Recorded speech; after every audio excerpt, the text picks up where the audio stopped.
Y estamos en el último jueves de mes, 27 de septiembre, y en esta nueva temporada de la programación de La Mancha en la Onda, el abogado responde también el último jueves de cada mes, y hoy con presencia desde el bufete de Cobo Serrano de Begoña Díaz Ropero. Muy buenas tardes, Begoña. Buenas tardes, Marcos. En el programa primero de esta temporada 18-19 vamos a abordar un tema de actualidad. Siempre lo hacemos, mirando lo que aparece en todos los medios de comunicación, y desgraciadamente hemos visto que ocupando las portadas de diarios digitales, radios, televisiones, los presuntos casos de plagio de trabajos de fin de máster o de tesis doctorales cometidos están siendo la estrella.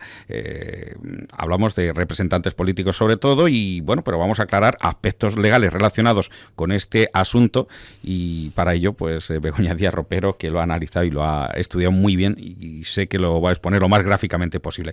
Porque Begoña, además de una conducta reprochable desde un punto de vista ético, que es lo que salta a la vista de los casos en nuestros políticos y representantes públicos, el plagio es una conducta que castiga la ley. Sí, efectivamente, el plagio es una conducta que la ley castiga desde dos jurisdicciones, la civil o mercantil y la penal.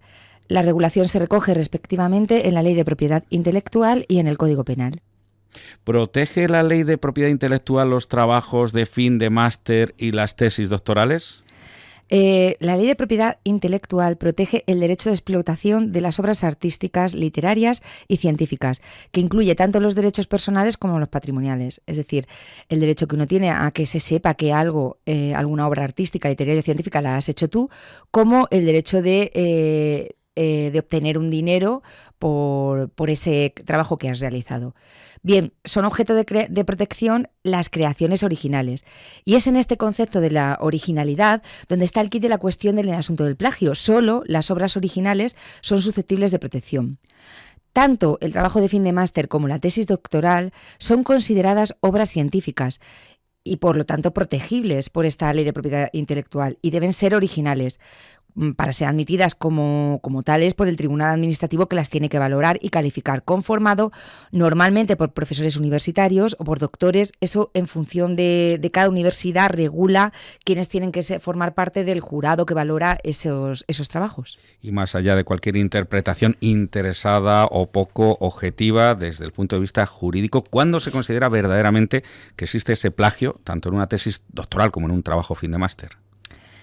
Bien, el plagio, o cuando se considera que se ha cometido plagio, es un concepto elaborado jurisprudencialmente. Es decir, no existe una descripción en la ley que diga, por ejemplo, que cuando exista un 30% de correspondencia entre dos textos ya se puede considerar plagio. No es tanto el porcentaje de similitud como la apreciación de una identidad en la estructura de la obra, la identidad ideológica, incluso sintáctica y lingüística.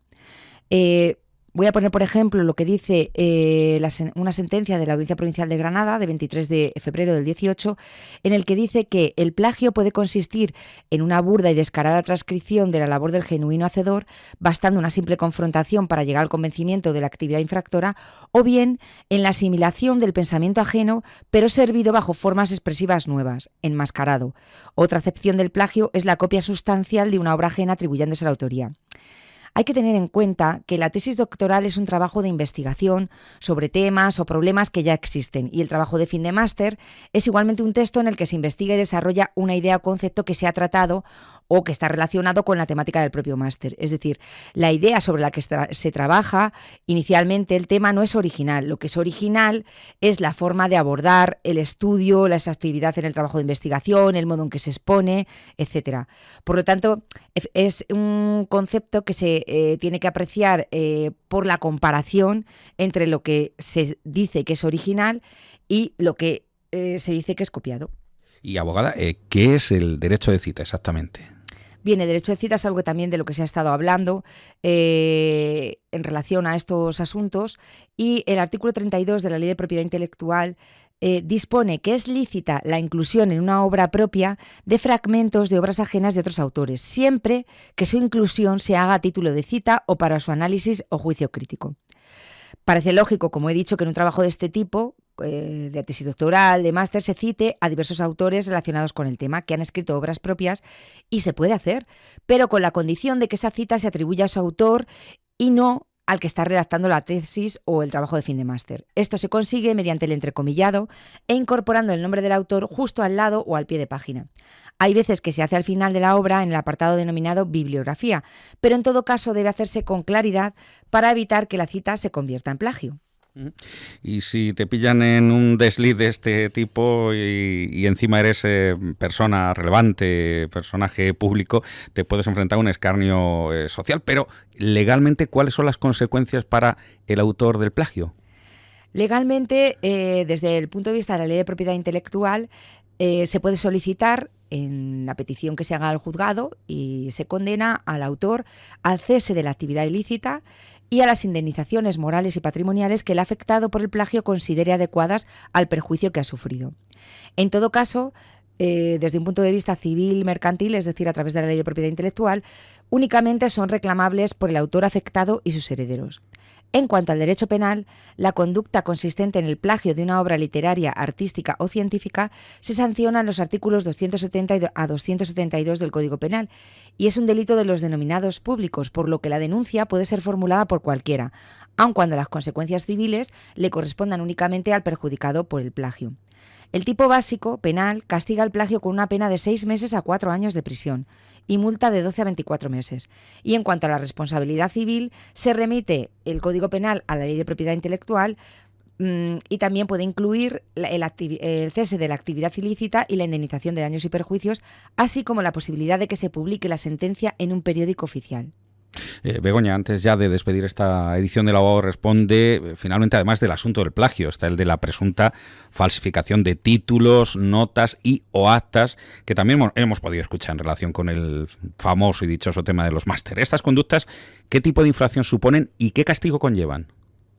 Bien, estas conductas son sancionadas por el derecho penal a través de los delitos de falsificación de documentos que, en el caso de haber sido realizadas por funcionarios, conllevan penas de hasta 6 años de prisión, mucho más graves que si la falsificación es cometida por un particular, en cuyo caso el castigo se reduce a la mitad.